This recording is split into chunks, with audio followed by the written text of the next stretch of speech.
तथ्य र निष्पक्ष खबरहरूको सङ्गालो न्युज 51 मा म राजु बोहराको नमस्कार। सुरु गरौँ दिनभरिका न्युज 51।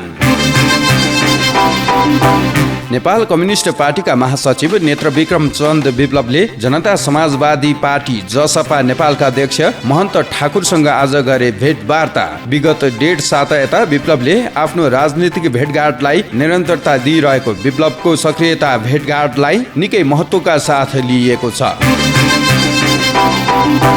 पछिल्लो समयदेखि जनता समाजवादी पार्टीका संघीय परिषदका अध्यक्ष डाक्टर बाबुराम भट्टराई र भारतका सत्तारूढ भारतीय जनता पार्टीका विदेश विभाग प्रमुख डाक्टर विजय चौथाईवाले बीच ट्विटरमा एक अर्का विरुद्ध लेख्ने र व्यङ्ग्य गर्ने क्रम जारी। बाबुरामले धर्मबारे लेख्दै कसैले रूढिवादलाई समातेर धर्मको राजनीति गर्छ भने त्यसको विरोध गर्नुपर्छ लेखलाई भारतको सत्तारूढ पार्टी जनता पार्टीका विदेश विभाग प्रमुख डाक्टर विजय चौथाईवाले व्यङ्ग्य गर्दै भनेका छन्, जोक अफ द इयर। साउन 12 लाई तय भएको काङ्ग्रेसको वडा तहको अधिवेशन स्थगित। भदौमा तोकिएको महाधिवेशन पनि सर्न सक्ने सम्भावना बढ्दै। चीन र अमेरिका बीच फेरि बढ्यो तनाव। अमेरिकी वाणिज्य मन्त्रीमाथि चीनले लगायो प्रतिबन्ध। सशस्त्र प्रहरी बलका अवकाश प्राप्त डीआईजी प्रवीण श्रेष्ठको रिटमा सर्वोच्च अदालतले अन्तरिम र दियो कारण देखाउ आदेश। विशेषतः डीआईजी श्रेष्ठलाई म्याद थप्नुको कारणमा आदेश केन्द्रित रहेको देखिन्छ। यसअघि के मापदण्ड अपनाएर अरूलाई बढुवा दिइयो र श्रेष्ठलाई बढुवा नगर्नु वा म्याद थप गर्न नपर्नुको कारण हो भन्दै अदालतले सरकारसँग माग्यो जवाफ। गण्डकी प्रदेश सरकारले पूर्णता पाउँदा बागलुङले पायो 2 जना मन्त्री। गण्डकी प्रदेश सरकारमा बागलुङबाट पहिलो पटक मणिभद्र शर्मा र चन्द्रबहादुर बुढा सागर बने मन्त्री। कोभिड-19 संक्रमितको संख्या बढ्न थालेपछि आइसियुमा उपचार गर्नुपर्ने संक्रमितको संख्या पनि बढ्दै। अहिले सबैभन्दा बढी आइसियुमा उपचाररत संक्रमित बागमती प्रदेशमा। निर्माणाधीन गौतम बुद्ध अन्तर्राष्ट्रिय विमानस्थल परीक्षण उडानको अन्तिम तयारीमा। गौतम बुद्ध अन्तर्राष्ट्रिय विमानस्थलका आयोजना प्रमुख प्रवेश अधिकारीका अनुसार विमानस्थलको बाहिरी संरचनाको काम सकिसकेको छ भने भित्र उपकरण सुरक्षा जाँचको काम मात्र बाँकी। नेकपा माओवादी केन्द्रका अध्यक्ष पुष्पकमल दाहाल प्रचण्डले पार्टीभित्र सबैजसो सांसदहरू मन्त्रीको आकांक्षी बनेको भन्दै यसले आफूलाई तनाव भएको बताए। शनिबार पेरिस डाँडामा नेपाल कम्युनिस्ट पार्टीका संस्थापक नेता नरबहादुर कर्मचारीको 8औं स्मृति दिवसका अवसरमा आयोजित कार्यक्रममा बोल्दै उनले मन्त्रीको लागि सबैतिरबाट आफूमाथि दबाव आइपरेको सुनाए। बलिउड अभिनेत्री शिल्पा शेट्टीले श्रीमान राज कुन्द्राको कम्पनी भिआन इन्डस्ट्रिजको निर्देशक पदबाट दिइन् राजीनामा। बैंक एकाउन्ट प्रहरीको निगरानीमा। माओवादी केन्द्रका अध्यक्ष पुष्पकमल दाहाल प्रचण्डले एमाले अध्यक्ष केपी ओलीलाई महाराजा धिराज भनेकोमा माधव नेपाललाई दिए धन्यवाद। शनिबार पार्टी कार्यालय पेरिस डाँडामा भएको नरबहादुर कर्मचारीको 8औं स्मृति दिवसका अवसरमा बोल्दै उनले ओली प्रतिगमनको नायक भएको र आफूलाई राजा महाराजा ठान्ने अवस्थामा पुगेको बताए। राष्ट्रिय ध्वजावाहक नेपाल वायु सेवा निगम नेपाल एयरलाइन्सको जहाजले मलेसियाबाट 24 वटा नेपालीको शव नेपाल ल्यायो। निगमको वाइड बडी A330 जहाजले मलेसियाको राजधानी कोलालम्पुरबाट एकैपटक 24 वटा शव र 3 वटा अस्तु नेपाल ल्याएको हो। नेपाल कम्युनिस्ट पार्टी माओवादी केन्द्रका अध्यक्ष पुष्पकमल दाहाल प्रचण्डले केपी शर्मा ओली विक्षिप्त भएर बालकोटको बारदलीबाट बर्बराउन थालेको बताए। आफूहरूले संविधान र देश नै दुर्घटनाको डिलमा परिसकेको अवस्थालाई फर्काउन सफल भएपछि ओलीको बर्बराहट सुरु भएको उनको टिप्पणी। प्रमुख प्रतिपक्षी नेकपा एमालेको एकता बचाउने प्रयासमा दोस्रो तहका नेताहरू लागि परिरहेका बेला नेकपा माओवादी केन्द्रका अध्यक्ष पुष्पकमल दाहाल प्रचण्ड शनिबार बिहान पुगे कोटेश्वर स्थित माधव नेपाल निवास। पेरिस डाँडामा आयोजित नेपाल कम्युनिस्ट पार्टीका संस्थापक नरबहादुर कर्मचारीको 8औं स्मृति दिवस कार्यक्रममा सहभागी हुनु अघि प्रचण्डले कोटेश्वर पुगेर नेता नेपाललाई भेटेका हुन्। महानगरीय ट्राफिक प्रहरी प्रभाग बल्खु 14 हाइटमा ट्राफिकको नयाँ भवन ट्राफिक प्रहरी महाशाखा प्रमुख एसपी जनक भट्टराईले गरे शनिबार शिलान्यास। ट्राफिक प्रहरीको कामकाज सहज बनाउनको लागि कुमारी क्लबको संयोजनमा र स्थानीयको सहयोगमा उक्त भवन निर्माण गर्न लागि जानकारी प्राप्त। नेपाली कांग्रेसको निर्वाचन समितिले भदौ 16 देखि 19 सम्म महाधिवेशन गर्न नसकिने प्रस्ट्यायो। शीर्ष तहका नेताको बैठकमा समिति संयोजक महादेव यादवले समयाभाव हुने कारणलाई पुनः दोहोऱ्याएका छन्। यादवले पार्टीका सबै संरचनाको अधिवेशन सक्न निर्वाचन समितिलाई 52 दिन बढी लाग्ने बताएका थिए। तल्लो तहका अधिवेशन छुट्याएको केन्द्रीय महाधिवेशन गर्ने मत आए पनि कुन तहको गर्ने भन्ने बारे ठोस निर्णय हुन नसकेको बताइएको छ। जसपामा 2 धार, बलेको आगो ताप्ने कि बालेर ताप्ने, देउवा सरकारमा इन्ट्रीका लागि दुवै धार खुट्टा उचाल्दै। राष्ट्रिय एकता अभियानले काठमाडौँमा जनता समाजवादी पार्टी नेपाल जसपाका संघीय परिषद अध्यक्ष तथा पूर्व प्रधानमन्त्री बाबुराम भट्टराई विरुद्ध प्रदर्शन गर्दै उनको तस्बिर जलायो। काठमाडौँको बालकुमारीमा रहेको जसपा पार्टी कार्यालय अगाडि नै हिन्दू विरोधी घृणा फैलाउने कार्य गर्ने पूर्व प्रधानमन्त्री भट्टराई विरुद्ध नाराबाजी गर्नुका साथै उनको तस्बिर जलाइएको छ। लामो समय यता बिथोलिएको राजनीतिक माहौललाई साम्य बनाउँदै परराष्ट्र नीतिबाट सुदृढ बनाउने जिम्मा अब नेपाली कांग्रेसका सभापति तथा नयाँ सरकारका प्रधानमन्त्री शेरबहादुर देउवालाई परराष्ट्र मामिलाका जानकार प्रद्युम्न विक्रम शाह भन्छन्। संसदबाट एमसीसी पास गर्दा गलत नजिर बस्छ। भारतीय नागरिकले नेपालगञ्जमा कोठा भाडामा लिएर गर्दै आएको लागु औषधको कारोबार स्थलमा बाँके प्रहरीले मार्यो छापा। नेपालगञ्ज उपमहानगरपालिका 12 कोरियनपुरमा गए राति 2 भारतीय नागरिक सहित 3 व्यक्तिलाई 43 ग्राम खैरो हेरोइन सहित प्रहरीले पक्राउ गरेपछि नेपालमा भाडाका कोठा लिएर अवैध लागु औषधको ठूलो कारोबार हुँदै आएको तथ्य पर्यो फेला। धोबी खोलामा बाढी पस्दा आसपासका बस्ती प्रभावित। शुक्रबार रातिको वर्षासँगै आएको बाढी पस्दा धोबी खोला करिडोर आसपासका बस्ती प्रभावित भएका हुन्। आजदेखि लामो तथा मध्यम दूरीका सार्वजनिक सवारी साधन सञ्चालनमा आए। लामो तथा मध्यम दूरीका सार्वजनिक सवारी साधन सञ्चालनमा आए पनि यात्रुहरूको चहल पहल भने छैन। पहिरोका कारण सुदूरपश्चिमका 7वटा पहाडी जिल्ला जोड्ने भीमदत्त पन्त राजमार्ग अवरुद्ध। शनिबार बिहान करिब 9 बजेतिर डडेलधुराको आलीताल गाउँपालिका 1 को कटानमा सडक माथिबाट आएको पहिरोको कारण राजमार्ग अवरुद्ध भएको प्रहरीद्वारा जानकारी।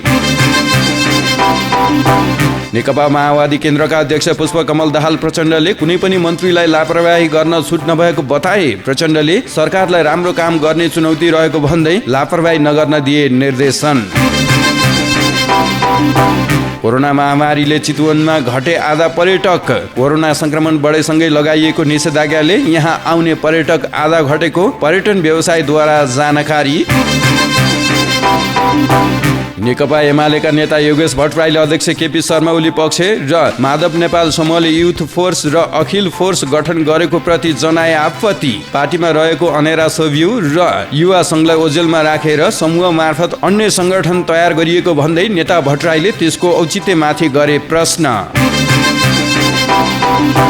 भारतीय नागरिकले नेपालगञ्जमा कोठा भाडा लिएर गर्दै आएको लागु औषधको कारोबार स्थलमा बाँके प्रहरीको छापा। नेपालगञ्ज उपमहानगरपालिका 12 कोरियनपुरमा गए राति 2 भारतीय नागरिक सहित 3 व्यक्तिलाई 43 ग्राम खैरो हेरोइन सहित प्रहरीले गर्यो पक्राउ।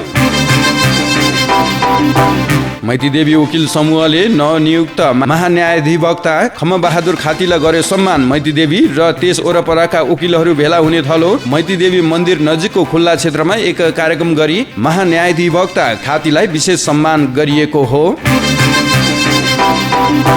स्थानीय निकायलाई प्रविधि मैत्री बनाउने उद्देश्यका साथ प्रविधि उपलब्ध गराउँदै आएको स्मार्ट पालिका र अनुभवमा आधारित वैज्ञानिक शिक्षामा काम गर्दै आएको कारखाना एसिया बीच भयो सहकार्य।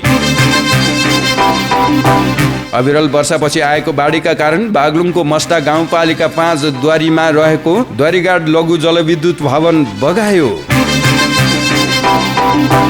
चीनले पूर्व वाणिज्य मन्त्री सहित 7 जना अमेरिकी नागरिकमाथि लगायो प्रतिबन्ध। पूर्व वाणिज्य मन्त्री विल्बर रस सहित 7 जना नागरिक र केही अमेरिकी निकायमाथि प्रतिबन्ध लगाउन लागेको हो।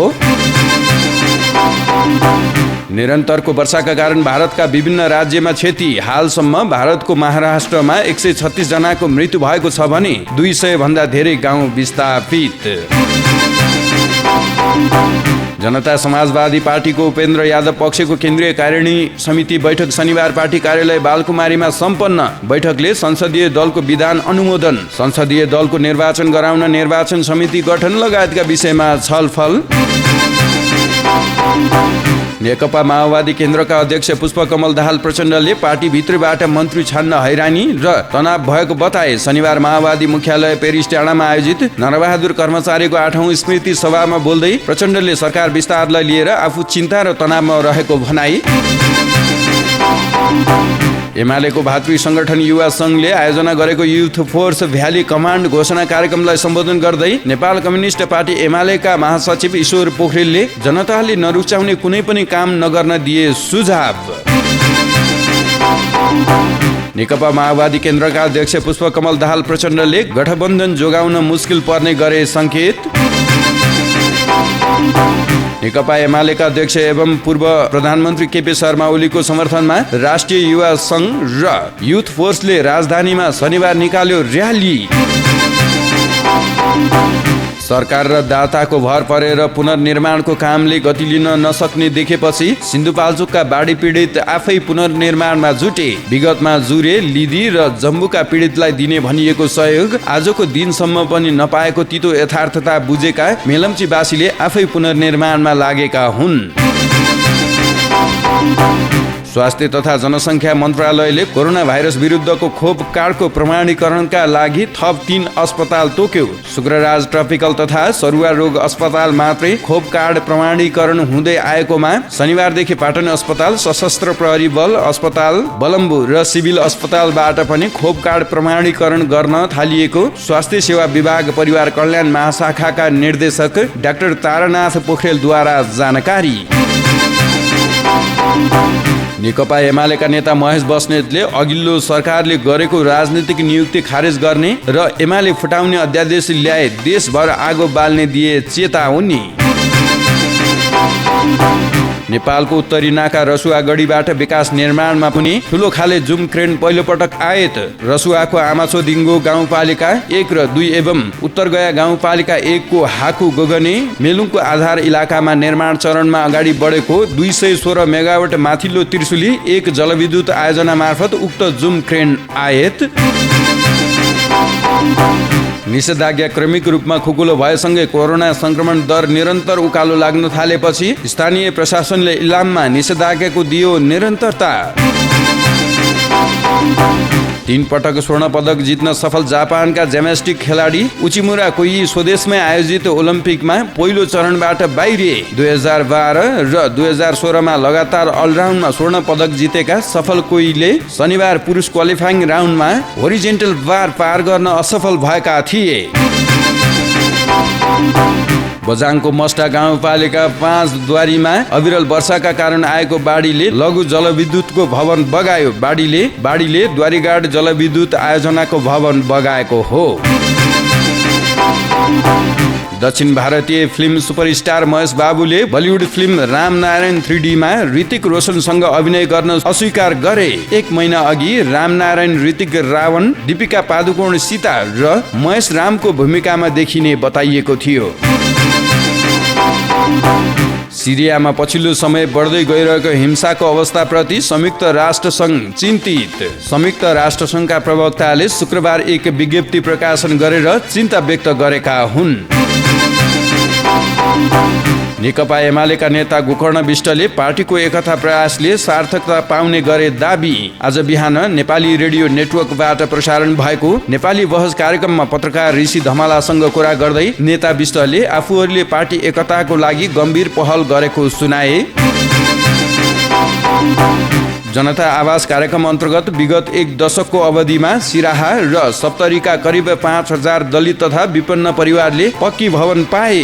जनता आवास कार्यक्रम अन्तर्गत आर्थिक वर्ष 2066-67 देखि हालसम्ममा सिराहाका 2377 र सप्तरीका 2586 गरी दुवै जिल्लाका 4963 दलित तथा विपन्न परिवारले पक्की आवास भवन पाएका हुन्।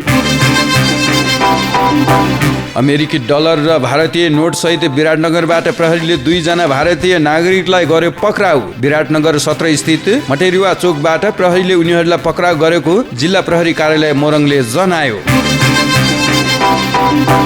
नेपालमा हालसम्म 13 लाख बढीले कोभिड-19 विरुद्धको खोप लगाए। कोभिडसिल्ड, भेरोसेल र जोन्सन एन्ड जोन्सनको खोप गरी 13,12,012 जनाले पूर्ण खोप लगाएको स्वास्थ्य तथा जनसङ्ख्या मन्त्रालयले दियो जानकारी।